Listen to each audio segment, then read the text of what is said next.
Okay, let's dive into these sources. We're talking about Hercules today, but maybe not the way you always picture him. Forget just wrestling lions for a second. Yeah, imagine an enemy that fills the whole sky. Not soldiers, not a single monster even, but a plague made of metal. Right.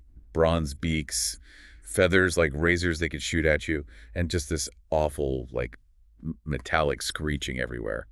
An airborne nightmare. It's a fundamentally different kind of threat, isn't it? Hmm. Something overwhelming, something you can't just punch. Exactly. And the hero facing this, well, it's Hercules. We mostly know him by that name, the Roman name. Which is interesting in itself. It comes from the Greek Heracles, of course, but the Romans got it via the Etruscans.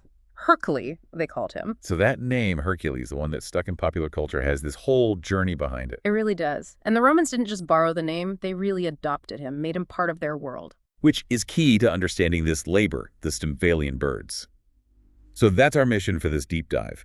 First, unpack who Hercules was to the Romans. He's more complex than you might think. Definitely, not just a strong man. And second, we'll zoom right in on this sixth labor, the birds. Because it's kind of weird, and it shows a completely different side of him. It forces him to be clever, strategic. It shows that facing these impossible odds sometimes takes more than just muscle. It takes the right tools, maybe even a little divine help. So get ready. We're going to look at why Hercules isn't just about brute force, and how this particular challenge, the Feathered Fury, really highlights that. Let's unpack the Roman Hercules first. Okay, so the name, Hercules, as you said, Greek Heracles through Etruscan Hercule into Latin Hercules. That path itself tells a story about cultural exchange. Right, ideas and heroes moving around the Mediterranean. Yeah. And he wasn't just some obscure figure in Roman myth. His name was, like, part of everyday life. Yeah, people actually used it as a mild oath, like saying Hercule or Mare Hercule in Latin, sort of like good heavens or by Jove, maybe. So by Hercules, people just casually swore by him. Pretty much. It shows how familiar he was, how embedded in their consciousness. He wasn't just for epic poems. And they took the Greek stuff, the lion skin, the club, the big labors. They did. They adopted that core iconography in the main stories. But crucially, they didn't just copy-paste. They wove him into their own history, their own Roman foundation stories. Like the Caucasus story. That one feels very Roman. Oh, absolutely. Defeating Caucasus, this fire-breathing monster who was stealing cattle right near where Rome would eventually be founded. That puts Hercules right there at the beginning, geographically and mythologically. He's cleaning up the neighborhood before Romulus and Remus even show up. Basically, yeah. And they linked him to actual places in Rome, too. The Aventine Hill, one of the 7 hills. Yeah. Some traditions connect it to his son, Aventinus. And the Forum Boarium, the old cattle market. Yeah. There was supposedly a really ancient altar or statue there. Right, linked to Evander, this mythical king who supposedly welcomed Aeneas and, even earlier, had recognized Hercules' divinity and set up that first place of worship. So they're grounding him in their city, their landscape. He's not just a foreign import. He's got Roman real estate. He really does. He becomes part of their origin, part of their space. So beyond the myths, what was his broader significance? The sources call him a champion, a protector. That protector role was huge. In a society that valued strength and order, having this immensely powerful figure who used his strength for good, defending the weak, that really resonated. To the point where major Roman figures wanted to associate with him. Definitely. Mark Antony, for instance, and Yeah. later Emperor Commodus famously took it maybe a bit too far, dressing up as Hercules, fighting in the arena. Yeah, the Commodus' Hercules thing is pretty wild. It shows how potent that image was, though. Power wanting to wrap itself in his aura. Absolutely. It represented ultimate triumphant power. But he wasn't just for emperors and generals. He popped up everywhere in Roman culture. Like in plays. I remember reading about Plautus. Right. Plautus wrote Amphitryon, which is basically a sex comedy about how Hercules was conceived Jupiter tricking his mother, Alcmene. A comedy about the hero's divine conception. That's something. It shows his range. He could be in bawdy comedy, but also in high tragedy. Seneca the Younger wrote Hercules fears Hercules mad, exploring his dark side, the madness Hera inflicted on him. So he was a vehicle for exploring both power and, well, psychological breakdown. Exactly, the heights and the depths. And his worship wasn't just limited to the city of Rome itself, was it? No, not at all. The sources are clear his cult spread right across the empire. Hispania, Gaul, the East. He was a familiar figure pretty much everywhere the Romans went. A symbol of Roman power and protection, maybe? A unifying figure in a diverse empire. And there's that really fascinating bit Tacitus mentions about the Germans. Oh yeah, in Germania. He says some Germanic tribes worshipped a figure they called Hercules, or sang about him. He does. It's likely what we call interpretatio Romana, a Roman historian seeing a powerful local god, maybe someone like Hunraz, the precursor to Thor. Who's also strong, protective, associated with fighting. Exactly. And Tacitus thinks, that's basically their version of Hercules. He's interpreting the unfamiliar through his own Roman lens. And this might even connect to actual artifacts, those little club amulets. Potentially, yeah. These Hercules club pendants were popular across the Roman world, especially in the provinces, including areas bordering Germanic lands. They were small, often gold or bronze. Okay. And the theory mentioned in the sources is that these Roman-era amulets might have influenced or even evolved into the Thor's hammer pendants we see later in the Viking Age, possibly spreading during the migration period. Wow. So the Roman Hercules' club could, in a way, be an ancestor of Thor's hammer. It's a fascinating possibility. It shows just how far his influence might have spread, morphing and adapting across cultures and centuries. Incredible. He really was a figure who crossed boundaries. But his worship within Rome, it had some quirks, right? Especially regarding women. Yes. This is where it gets really interesting and, frankly, a bit ambiguous based on the sources. Roman religion often had gendered aspects to worship. Women usually focused on goddesses related to home, childbirth, that kind of thing. Often, yes, though they certainly worshipped male gods too. But with Hercules, the literary evidence points towards some kind of restriction. Some scholars think women were totally banned. Others say maybe just from one specific altar, the Air Maxima. That's the debate. The ancient writers give us clues, but they're not entirely clear-cut. Macrobius, quoting the scholar Varro, tells a story. Okay, what's the story? Apparently, Hercules was once denied water by some women during a rite sacred to a goddess or group of women. The text is a bit vague, mentioning a sacrum for goddess women. And because they slighted him. He supposedly turned around and later forbade women from participating in one of his sacrifices in return. A sort of divine tit for tat. Huh.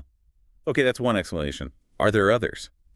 Well, Aulus, writing later, states pretty plainly that Roman women don't swear oaths by Hercules, just like men don't swear by Castor. And he adds that they refrain from sacrificing to Hercules. So multiple sources seem to agree there was some kind of restriction? Yes, and the poet Propertius mentions it too, likely drawing on that same tradition from Varro. But the key problem is the vagueness. Does refrain from sacrificing mean a total ban everywhere, or just at the main altar? Or was it more of a strong custom than a strict law? The term sacrum is quite general. So we know there was something going on, some limitation or taboo, but the exact scope is debated. Precisely. It adds this layer of complexity, doesn't it? The ultimate symbol of male strength, but with these specific debated rules about female participation in his worship. It really does. It makes him less monolithic. But contrasting with that potential restriction is his very public link to Roman military victory. Yes, the triumph. That connection seems much more straightforward in the sources. Roman generals definitely saw him as a patron. How early does that connection appear? Livy mentions victorious commanders dedicating statues or temples to Hercules way back in 305 BCE. That's well into the Republic. Pliny pushes it back even further, linking him to Evander and that earliest altar. So, winning a war and coming back for a triumph, Hercules was part of that celebration. Absolutely. He became strongly associated with the triumphators. The generals awarded that highest military honor. They built temples for him in Rome, like the Temple of Hercules Musorum, Hercules of the Muses, which is an interesting mix. Strength in the arts? Yeah. And the Temple of Hercules Custos, Hercules the Guardian. So he's directly tied into the state's celebration of military power and expansion. He embodies that victorious force that brings order, at least from the Roman perspective. Exactly. So you have this range from potentially restricted private worship details to being the poster boy for Roman military might. He was deeply woven into the fabric of Roman life. Okay, that gives us a much richer picture of the Roman Hercules, a figure tied to their land, their language, their power structures, with some intriguing complexities.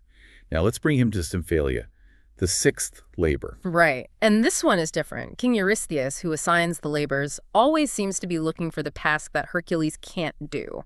And this one targets a different kind of vulnerability. Because the enemy isn't on the ground. Exactly. The location is key. Stymphalia in Arcadia, remote, mountainous, and centered around this marshy lake. But it wasn't just a swamp.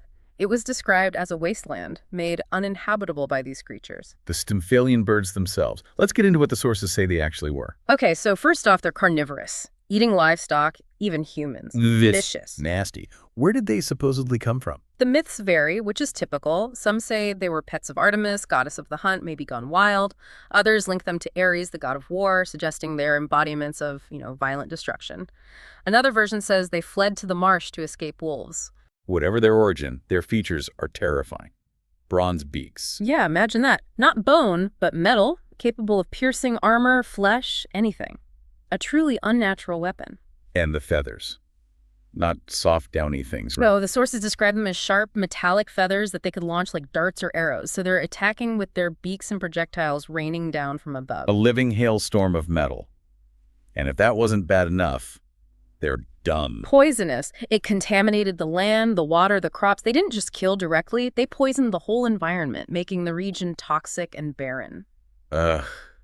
So they're deadly up close, deadly from afar, and they ruin the place just by existing there. Pretty much. And there were loads of them. The sources emphasize their sheer numbers enough to darken the sky when they took flight. A living cloud of death. So what made this specific labor such a perfect trap, as Eurystheus might have seen it? It was the combination of the terrain and their abilities. They were an airborne menace. Hercules couldn't just wade into the swamp to fight them.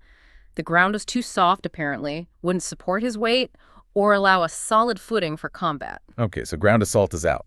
Right. And if he tried to fight them from the shore, they'd just attack from above. Using their numbers, their bronze beaks, those launching feathers, they could overwhelm him from the air where he couldn't easily reach them. He'd be a sitting duck. It seems like an impossible situation. He arrives, sees this poisoned wasteland, hears these awful birds. What's his first move? His usual tactics won't work. Exactly. Clubbing. Wrestling. Useless against a swarm in the sky. His bow. Sure, he's a great archer, but against possibly thousands of fast-moving targets. He might pick off a few, but it wouldn't solve the core problem. He'd run out of arrows or stir them up. He needs a different approach entirely. You can't meet them on their terms. He needs to change the game. And this is where the story shifts, where it becomes about strategy, not just strength. And, crucially, where he gets some help. Divine intervention. Yes. From Athena, the goddess of wisdom, strategy, warfare. Her showing up here is significant. It tells you this isn't just a brawn job, it requires brains. She recognizes that force alone won't cut it. So what does she offer? She gives him very specific, very unusual tool. A pair of bronze rattles or clappers. The Greek word is krotala. Rattles, like baby toys. Not quite. The sources stress these were special. They were forged by Hephaestus, the god of blacksmiths, the master craftsman of the gods. Ah, so divine technology again. Not just any old noisemakers. Exactly. This is a purpose-built, divinely crafted instrument. Athena understands the nature of the problem and provides the specific solution. So how does he use them? What's the plan? Following Athena's guidance, he doesn't go into the swamp. Instead, he climbs a nearby mountain or hill that overlooks the marsh, gets a vantage point. Smart. Stay out of their immediate reach, get above the situation. Right. And then he starts shaking these bronze clappers vigorously. Imagine the sound. Not a gentle rattle, but this loud, piercing, jarring clang of divine metal echoing across the valley. It must have been deafening, metallic, dissonant, completely unnatural. A sound designed to shock and disrupt. It's basically a sonic weapon, aimed at the bird senses. Exactly. And it works. The sources say the unbearable noise terrifies the birds. It drives them absolutely mad. They can't stand it. So they bolt. They erupt out of the swamp, out of the trees, not in any organized way, but in a complete panic. A chaotic, disoriented swarm filling the sky. They're flustered, maybe flying erratically. Their usual attack patterns are gone. Totally broken. They're just a swirling mess of feathers and fear, driven crazy by this sound they can't escape. And that chaos, that's the opportunity Hercules needed. Because now they're exposed. They're not coordinating. They're just trying to get away from the noise. Right. They're forced out into the open, vulnerable. Their defensive formation shattered. The noise has negated their primary advantage. So what does Hercules do now? Does he keep rattling? He might have, maybe with one hand, or maybe the effect lingers, but now he switches tools. He grabs his bow. Okay, back to archery. But you mentioned earlier, just shooting them might not be enough. Correct. This is where another labor pays off. He uses the arrows he dipped in the venomous blood of the Lernaean Hydra. From labor 2, the Hydra's poison. Why was that so important here? Because it guaranteed lethality. Against potentially hundreds or thousands of these tough, maybe partially metallic birds, a normal arrow might just wound them or glance off. But the Hydra's venom, instant death. Any hit, anywhere, was fatal. So he's up on the hill, maybe still shaking the clappers to keep them panicked, and he's just raining down these incredibly potent poison arrows into the swarm. Precisely. Maximum efficiency. The sources paint a picture of carnage, hundreds of birds just dropping out of the sky, killed instantly by the poison crashing down into the marsh. A gruesome solution, but effective against a plague like that. Yeah. What about the ones he didn't hit? The combination of the terrifying sound, the sight of their companions falling dead all around them, it was too much. The survivors broke ranks completely. They fled Stymphalia for good. Driven away forever, he cleansed the region. He did. Though, intriguingly, some sources add a little coda. They say the surviving birds didn't just disappear. They flew off and later settled on the island of Eurystheus in the Black Sea. Really? So they became someone else's problem? Yeah, the Argonauts apparently encountered them later on their quest. So Hercules solved the Stymphalia problem, but maybe not the species problem entirely. Still, he completed his task for Eurystheus. Did he bring back proof? Yes, the usual routine. He gathered up some of the slain birds to show the king. You can imagine Eurystheus' reaction. Astonished. Maybe a little scared that Hercules pulled off this one too, using such an unexpected method. Probably both. It wasn't a victory of pure strength, which Eurystheus might have understood, maybe even hoped to overcome eventually. This was different. Clever. Aided. Which brings us perfectly to the symbolism, the deeper meaning here. This labor really underscores that Hercules isn't just the muscle, right? Absolutely. It's often paired with the Augean stables in that regard. Another labor solved, not by hitting something, but by cleverness. Diverting rivers, in that case. Here, it's sonic disruption and poisoned arrows. It shows adaptability. What could the birds themselves symbolize, this overwhelming airborne threat? Well, they could represent any number of things, couldn't they? Problems that seem too numerous to count, that attack from unexpected angles, that poison the environment around them, or that thrive on spreading fear and chaos. Things that feel untouchable. And the solution? The clappers. It wasn't about direct destruction. No, it was about disrupting their advantage. It was a psychological weapon, almost. It broke their cohesion, forced them into a vulnerable state. It teaches that sometimes the key isn't meeting force with force, but changing the conditions of the conflict, finding that leverage point. And Athena's role is crucial here, the collaboration. Hugely significant. It highlights that heroism might require both strength and wisdom.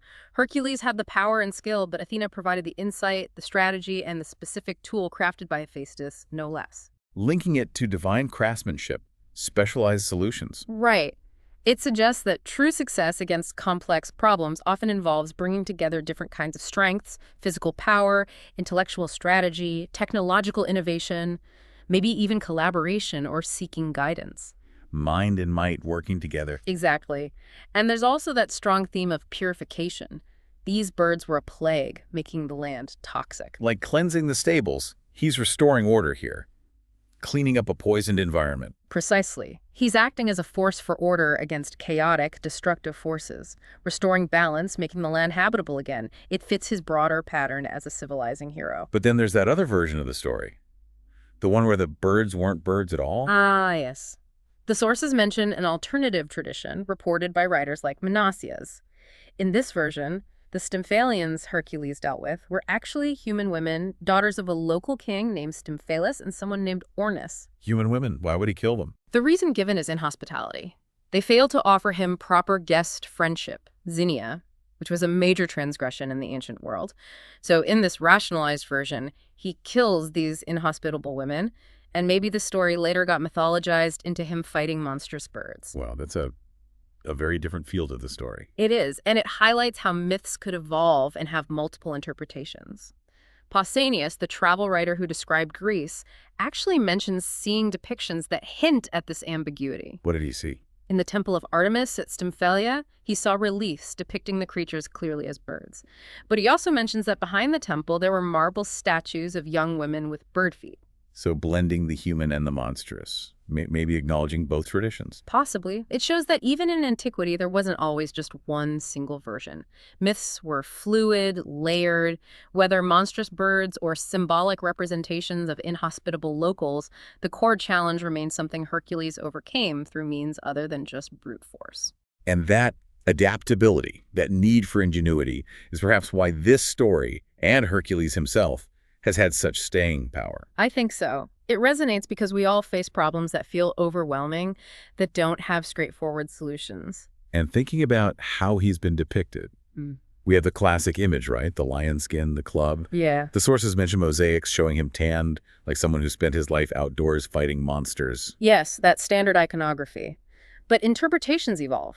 Renaissance thinkers like Natali Conti looked deeper, seeing allegory in the labor's Hercules representing wisdom, the soul overcoming challenges like the birds through intellect, not just power. And even modern artists keep engaging with him. Absolutely. The sources mention artists like Jeff Koons or Matthew Derbyshire reinterpreting famous classical statues of Hercules, playing with the image, or someone like Robert Mapplethorpe using photography to explore the heroic form, potentially addressing issues like colorism and how classical sculpture is often perceived.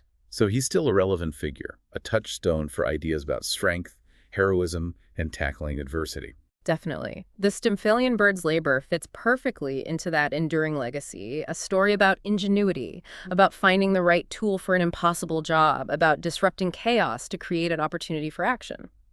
So, wrapping this up, the victory over the Stymphalian Birds, it really wasn't just about muscles, was it? It was this fascinating mix, divine help from Athena, a special tool from Hephaestus, Hercules' own strategic thinking to use that tool effectively, and then the lethal precision of those Hydra-poisoned arrows. A multi-pronged solution for a multifaceted problem. It forces us to think outside the box when facing something that seems totally overwhelming or operates on a different level than we're used to. It really does. When you think about this labor now, after diving into the sources, what stands out most to you? Was it the clappers, the poison, the strategy? For me, it's the realization that even the ultimate strongman needed help, needed wisdom, needed specialized tools. It makes him, paradoxically, maybe more relatable. Even Hercules couldn't just punch his way through everything. That's a great point. It makes you think about our own overwhelming challenges today, doesn't it? We face these complex global issues, climate change, pandemics, information warfare, that can feel like those swarms of birds, attacking from everywhere, poisoning the environment, seemingly impossible to grasp. They don't have a single head you can cut off or a single body you can wrestle. They're diffuse, pervasive. So what can this ancient story offer us? How do we face our own Stymphalian birds? Maybe it's a reminder that direct confrontation isn't always the answer. Sometimes you need to find that bronze clapper, that disruptive technology, that unexpected strategy, that piece of wisdom or collaboration that changes the dynamic, that breaks the deadlock, and creates the space for effective action. That leaves us with a really interesting question to ponder, doesn't it, for you listening right now? In a world facing challenges that truly feel like overwhelming swarms, what are our modern-day bronze clappers? What are those unexpected tools, those disruptive ideas, those sources of wisdom we need to find and use to cut through the noise and chaos and finally start clearing the air?